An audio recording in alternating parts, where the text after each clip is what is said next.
Hey everybody. We are looking at my 10-gallon office tank.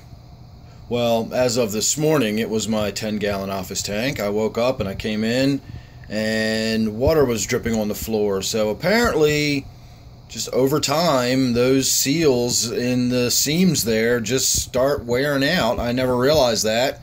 And that tank was probably 7 or 8 years old. And I'm guessing the seams just got worn out.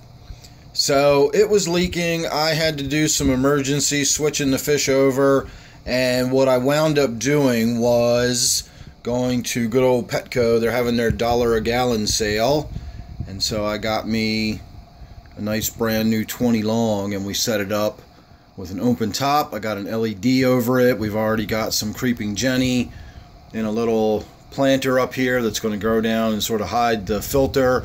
That will eventually flow out across the surface of the water and create a little more cover. It'll also create a little more calm and still effect on the surface, which is what gouramis like.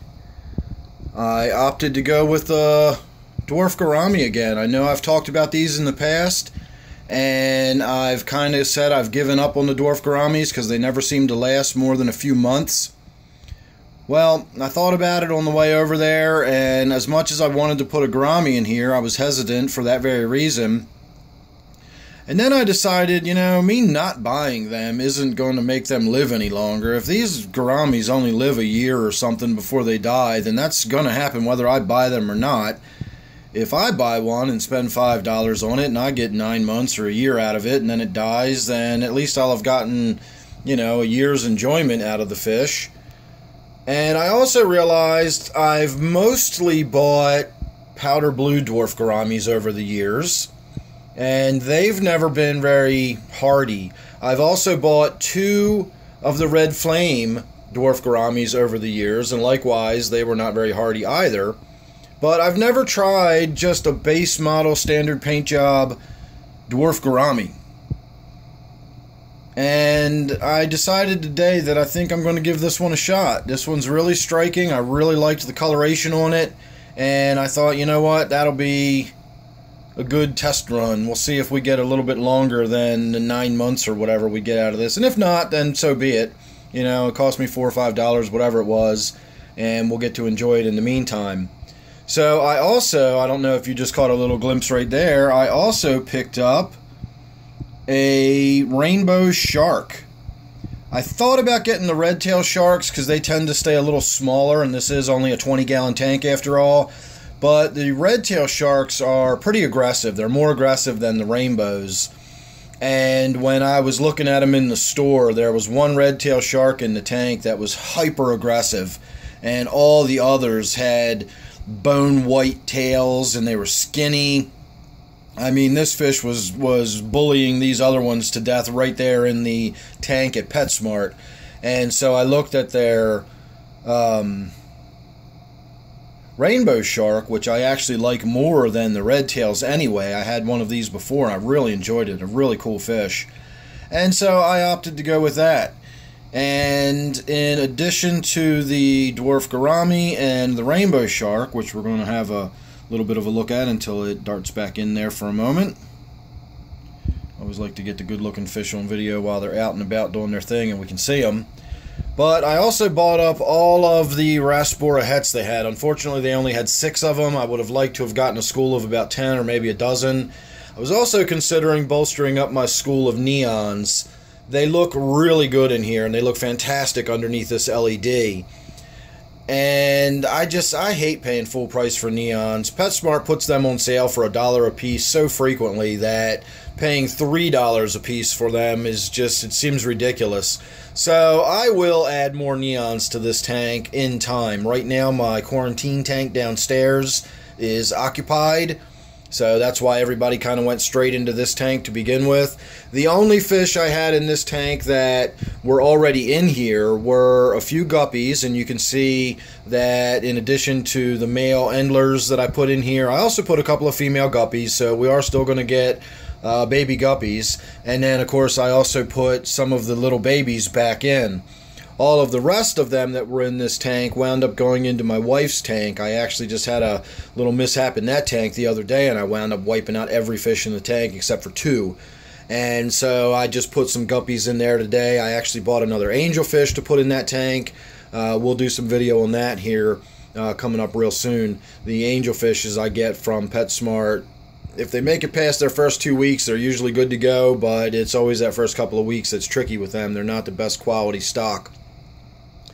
So that's it for this tank. We've got rasbora hets, which I will increase the number of the school of that. I'd like to get that up to about maybe 10, and then of course the neons, I almost would like to see maybe 10 of those as well. And then we've got the rainbow shark, we've got the dwarf gourami. I do have a clown pleco that was still in here and alive and well. It hides in that cave system. And I still have my little Cory cat in here. Somewhere in there is a little peppered Cory. It's probably a little sketched out from me standing right here shouting at the tank, leaning over it and everything else. But I've been sitting here enjoying this tank like I haven't in a long time.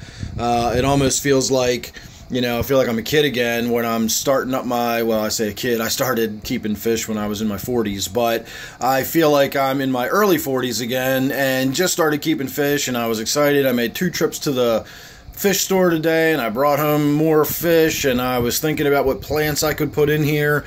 I did bring a temple plant up. Since we're open top now, it's going to be interesting to see if that temple plant grows up and out. It will probably go past the light, but we're sitting right here next to the window. Of course, it's dark outside now, but being near the window, I'm hoping that that temple plant, as it grows up and out of the tank, will get enough light that it'll do well enough as it grows above the light fixture. And then, of course, I'm also hoping that this Java fern will grow up and out, and we'll actually see some fronds sticking up out of the tank. And as time goes on, I might find some other stuff that we can put in there.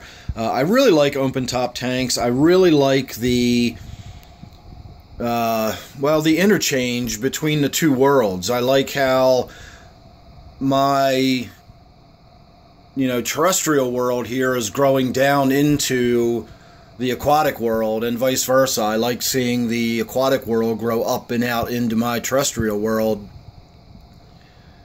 And it just makes it much more of an interactive feel rather than having some sort of isolated box of water in the side of the room that's like a specimen tank. I have a living part of my room. The habitats interact with each other, and I enjoy that a lot. I really like the open top tanks. I really like seeing the plants go in, and I like seeing the plants grow up and out, as I was saying. So look forward to all of that, and we'll get to see how this tank evolves as time goes on and how these plants grow in. I will say on a final note that I had considered pulling the rim off and making this rimless, which I still may do. Unfortunately, I didn't think about it until after I got the tank up and running about an hour ago. I thought, why didn't I do that?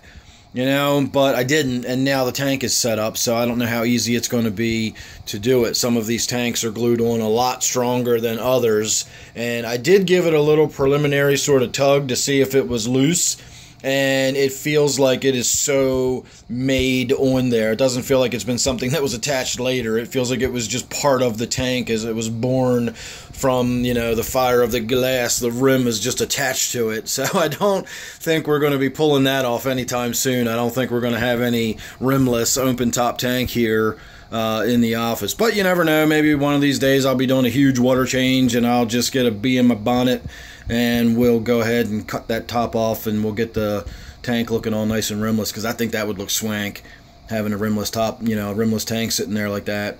I already love it. I'm already really, really happy with it. So there you go. Make sure you're subscribed and you won't miss any of the updates. Like I said, you're going to want to watch the progress of this tank and see how it fills in.